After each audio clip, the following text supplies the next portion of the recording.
What did your child do that almost got them arrested, but made you secretly proud? My 8-year-old daughter Lily was nearly arrested for assault at school. The call came just after 2 p.m. A police officer, tone firm and official, said, "Ma'am, we need you at Riverside Elementary immediately. Your daughter has been detained for physically attacking another student." The victim required medical attention. I left work at the bank in a panic, hands shaking on the wheel. Lily wasn't violent. She cried if she accidentally squashed a bug. As a single mom trying to stay afloat, the thought of her hurting someone made me sick. When I arrived, Lily was in the principal's office with a police officer standing beside her. Her pink dress was torn, her knuckles scraped, and a bruise darkened her cheek. But her eyes, those bright green eyes, burned with something stronger than pain. She wasn't crying. She was furious. "Lily, what happened?" I asked, rushing to her. She stared straight ahead and said, "I'm not sorry, Mommy. I'd do it again." Principal Davis appeared with a tablet and a paramedic report. "Mrs. Thompson, Lily attacked Brandon Mitchell during recess. She punched him repeatedly, broke his phone, and the boy suffered a black eye, split lip, and lost a tooth.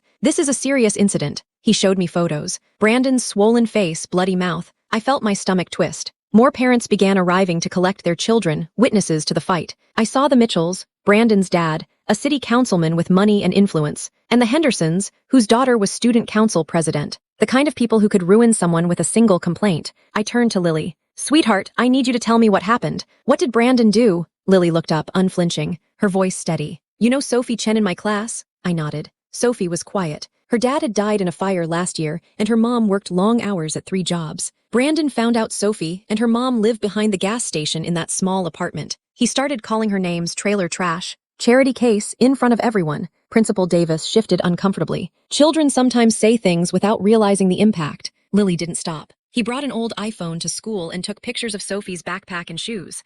Said he was going to post them and tag everyone." My chest tightened. "What did you do, Lily?" I told him to stop. I told him Sophie's dad was a hero, and her mom works harder than anyone. But Brandon laughed and said poor people deserve to be made fun of. He said some families are just better. She clenched her little fists. Then he shoved Sophie down and took a photo of her crying. He said he'd make a meme out of her face. Silence fell over the room. Even the police officer had stopped taking notes. "What happened next?" I asked softly. I tackled him. I smashed his phone and hit him until he swore to delete the pictures from the cloud. Just then, Mrs. Mitchell stormed into the room. "Where's that little animal who attacked my son? We're pressing charges." Lily stood up, only 4 feet tall, and looked her dead in the eye. "Your son is a bully. He makes fun of kids whose dads died." The officer stepped in. "Ma'am, we reviewed Brandon's phone. The photos were real. The messages were disturbing." Mrs. Mitchell turned pale. 2 weeks later, I got a call from Sophie's mom. She told me Sophie said Lily was the first person who had ever stood up for her. The school rewrote its entire anti-bullying policy. Brandon was transferred to another school.